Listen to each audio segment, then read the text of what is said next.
Hello, American Patriots. We've got a fun episode for you today that I think you're going to enjoy. We are going to watch Ana Kasparian of the Young Turks talk with Piers Morgan about a personal story and encounter she had with the Trump supporter. But the twist is, she didn't know he was a Trump supporter until it was just a little bit too late. It's going to be good, guys. I think you're going to like it. Kasparian has a revelation of sorts, and we are going to analyze what is it about. Is it a sign the nation is healing? Is it all smoke and mirrors? We are going to find out. So we're going to get right into it. But first, everybody, do me a big favor here. Like our video and share it around so we can keep bringing you guys this great, hard-hitting content. Thank you so much, and we appreciate it. As always, everybody, I'm your host, Darian, and this is Resist the Mainstream. The third thing that you cited was the story of a guy called Jeff in your apartment block, who you became friends with before you realized he was a Trump supporter.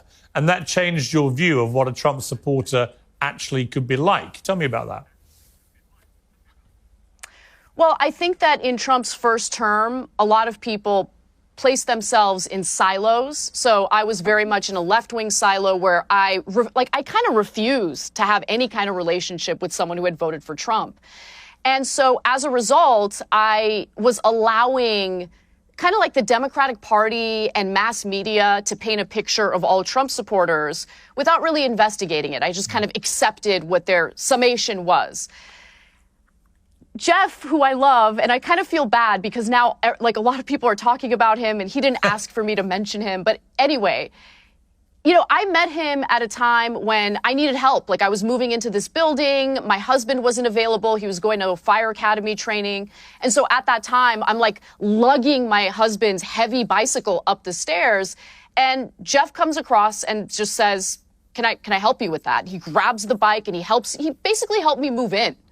And this guy doesn't know me. This guy really had no reason to help me, but he dropped everything he was doing and decided to dedicate the rest of the day to helping me out, getting to know me. And throughout, you know, the subsequent weeks and months, we got to know each other better.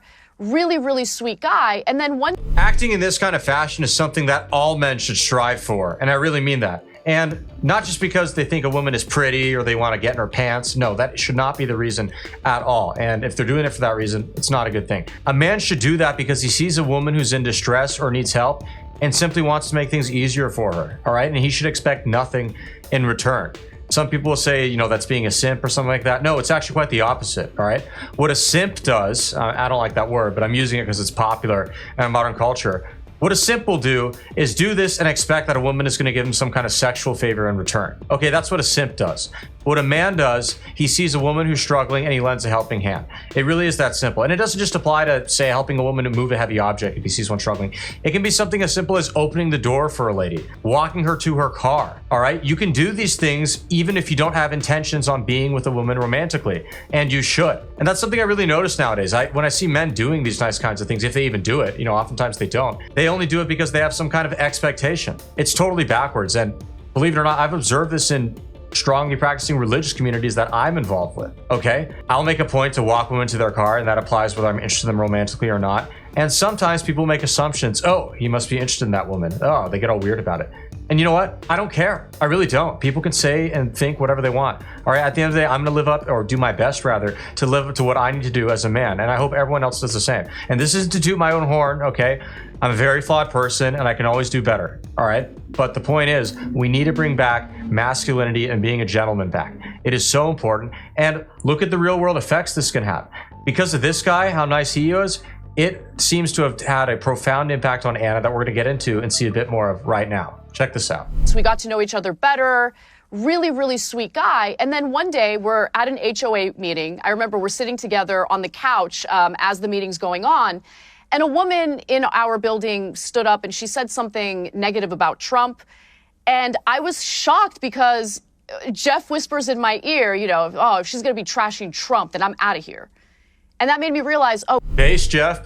Guys, if you like what Jeff just said, please do us a favor. Hit the subscribe button down below. We really appreciate it. Thank you so much. All right, back to the clip. Well, he's a Trump supporter. And so I investigated that a little more. I was curious about his politics. He was a lifelong Democrat. He loved JFK, voted for JFK. And he just said, I feel like we should support our president, even if it's someone that you did not support, you did not vote for. He's our president now. And so he explained where he was politically, but it actually didn't matter to me because I got to know who Jeff was as a person prior to understanding or knowing about his politics. And so that didn't just wake me up to how Trump supporters are not a monolith. It woke me up to the fact that all of us are complex human beings. And we should not have one side of us or one element of who we are define the entirety of our character, right, or the entirety of who we are as people. So that's what I was trying to say. You come under a bit of flack, both for your pivot, as it's seen, from left to right. The attacks have been led by Laura Loomer, who I'm on record as saying is a complete lunatic.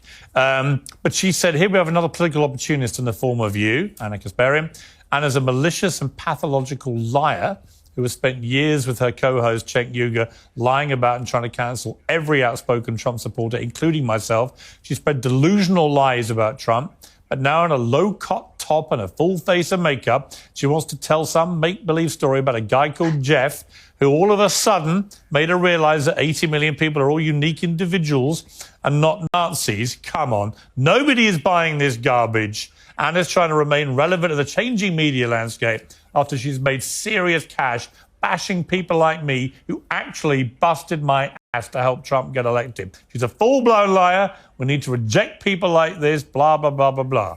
I think another part of Ana Kasparian's evolution that's not being discussed here, but that she has talked about on separate appearances, is that she got savagely attacked by her own side to a point where I think it started to wake her up a bit. Ana Kasparian, for instance, believes that men should not be allowed to participate in women's sports. Crazy, I know. I mean, what a bigot she is. Jokes, obviously, but that is how leftists see it. They see her as a hateful, terrible person and who is very transphobic. Not that I believe in that word or that kind of language because I think it's made up nonsense, but that's a whole other discussion. As far as the response by Laura Loomer goes, while it may be a bit over top, I can kind of understand that there is some nuance to this that is probably being ignored by many people on the right. Something I've noticed among people on the right wing is that they're very quick to embrace any leftist once they say something that makes half a bit of sense. Yeah, this is a trap that we should not fall for, and it's very important to be aware of. Bill Maher is a great example. Okay, I swear, for the past 3 years, every other week, Bill Maher would make a half-decent point about something, and then you have this right-wingers blowing smoke up as you know what, running around circles praising hallelujah, hallelujah. Bill Maher's the greatest guy ever. The left is waking up. Guess what? He still voted for Kamala Harris, okay? So slow down a little bit, okay? Yeah, sure, Bill Maher says that wokeness is bad or whatever. You know, he's also saying it 5 years later, and he still votes for it anyways.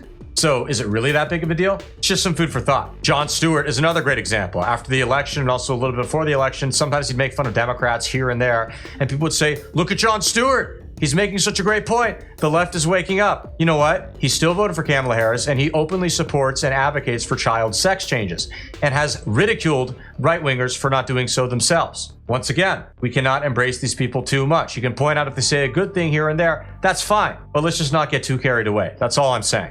What's your response to Ms. Loomer? Well, my response is actually going to clarify something you said a little earlier, which is my pivot from the left to right. I would not describe what I'm currently espousing as right wing. I have been basically on economic policies, I'm very much left wing. I have rejected the Democratic Party because they sell a bill of goods that I'm not interested anymore. Same with the Republican Party, generally speaking. So I consider myself unaligned, and I have moderated my views on a handful of some social issues. So that's where I am right now. I really am unaligned. Neither political party represents my best interests. With that in mind, social issues. I think Laura Loomer is worried that I'm going to vie for some sort of role in Trump's White House or in the Trump ecosystem. And I just want to let her know I'm not vying for any of that. I'm very happy where I am at work. I don't want to push you out of whatever position you have in the Trump universe. Like, the fact that she brought up my physical appearance, I thought was interesting. I'm sensing a little bit of jealousy, if I may say. It seems like it. It seems like it. And I'm not really looking to roll around in the mud with someone like Laura Loomer. So no, I just want I to can't think let of her anything know worse. everything's going to be okay, Laura. Yeah, I think of all the million things you could suggest that I might least want to do, number one would be Rolling in the Mud with Laura Loomer. Sorry about that, guys. Clip was interesting, but it does end right there, so we're gonna have to cut it off. What do y'all think of the clip? You know, I think there are a couple of big lessons to take away from this. One, men need to be more manly, and no, that doesn't mean being a simp. It means quite the opposite. And two, don't trust the left too much, but also with the caveat of embrace people with open arms when they say and do good things. Just don't get too excited about it. What do y'all think? Let us know in the comments. Really appreciate it. As always, thank you for tuning in, and God bless.